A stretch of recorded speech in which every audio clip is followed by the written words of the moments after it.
እድሉ ስለተሰጠኝ እኔም ማመስገን እፈልጋለሁ። አስተማሪዎችንም አብሮኝ የተማሩ ሰዎችንም ከስንት ጊዜ በኋላ ለማግኘት እድሉ ስለገጠመኝም የተሰማኝ ስሜት መግለጽ እፈልጋለሁ። ክቡር ጠቅላይ ሚኒስትር ብዙ ነገሮች አንስተዋል። እኔ ጥያቄ ነው አስተያየት እርግጠኛ አይደለሁም ሰጠው፣ ግን ለፕሮፌሰር ባህሩም አንድ ኖቲስ ማድረገው ፓተርን አለ በኢትዮጵያ የምሁራን ታሪክ። ጠቅላይ ሚኒስትሩ እንዳስቀመጡት ከዘርዓ ያዕቆብ እስከ ተስፈኞቹ ብለው ያስቀመጡት ግምት ውስጥ አስገባ እስካሁን ያላሸነፍ ነው የሚመስለኝ ፊውዳሊዝም አላሸነፍ ነው የሚል እምነት አለ። እንዴት እንደምንገልጸው አላቅም። ቢኮዝ ስታተስ ይቀይሩ ይሆናል እንጂ በሁሉም መድረኮች ላይ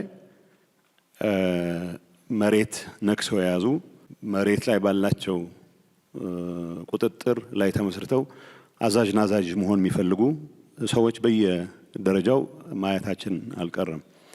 ዩኒቨርሲቲዎች እንደተባለው በኢትዮጵያ ፊውዳሊዝም ውስጥ የኔ ግምገማ ኢትዮጵያ ፊውዳሊዝም ወደ ቀጥታ ወደ ካፒታሊዝም ማደግ ያልቻለበት ምክንያት አንድ ጓደኛ እንደሚለው የኢትዮጵያ ፊውዳል ግብር ሰብስቦ ግብር ያበላል እንጂ ካፒታል አኩሙሌሽን ፈጥሮ ትራንስፎርሜሽን አያመጣም።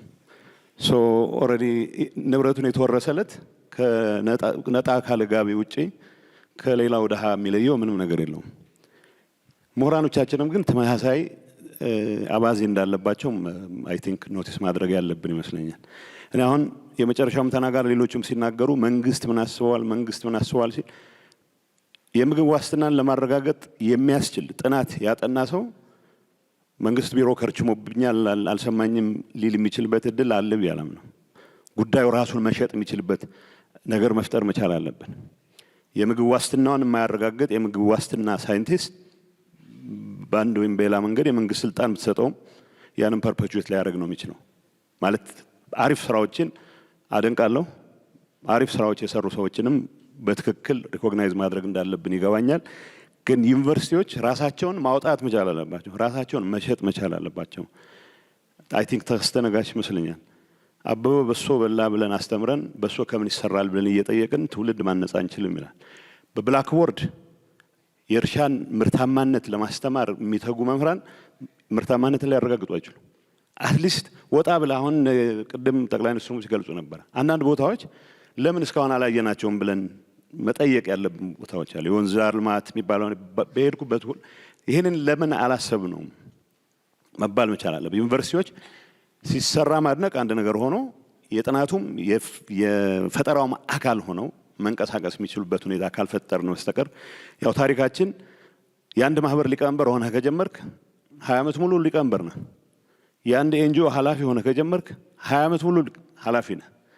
ሰው ፖለቲከኞቻችን ከዛ የተሻለ ሊማሩም ኤክስፔክት አይደረግም። እንደተባለው መጋፋት አያስፈልገንም። ተቋሞች ለመገንባት በሚደረጉ ጥረት ግን ዩኒቨርሲቲዎች ከማንም በላይ ኢኒሼቲቭ መውሰድ ያለባቸው ይመስለኛል። አዲስ አበባ ዩኒቨርሲቲ 75ኛ ዓመቱን ሲያከብር በትክክል መስራት ሪፍሌክት ማድረግ ያለበት የዚህ አገር ትራንስፎርሜሽን አካል ለመሆን የመንግስት ፍቃድ አይደለም መጠየቅ ያለበት፣ ተጋፍቶ ነው መግባት ያለበት። ይሄንን መልእክት ለማስተላለፍ ነው።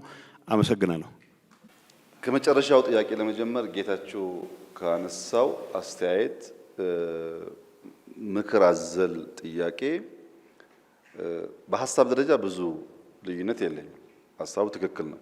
ግን ፊውዳሊዝም ማዕቀፍ ነው። ፊውዳሊዝም ኢትዮጵያ ውስጥ አልፈረሰም ብዬ አላስብም። ምናልባት ሃይራርኪካል ቲንኪንግ ግን አልፈረሰም። ያለም እንዳልፈረሰ እኔ ይገባኛል። አይሆፕ አንተም ይገባሃል። ያን ለመጠየቅ ግን የምሁር ጀግንነት ይፈልጋል። ሃይራርኪካል ቲንኪንግ በጣም ሰፊ ስለሆነ ፊውዳሊዝም ሲባል ሃይራርኪ ብቻ አይደለም።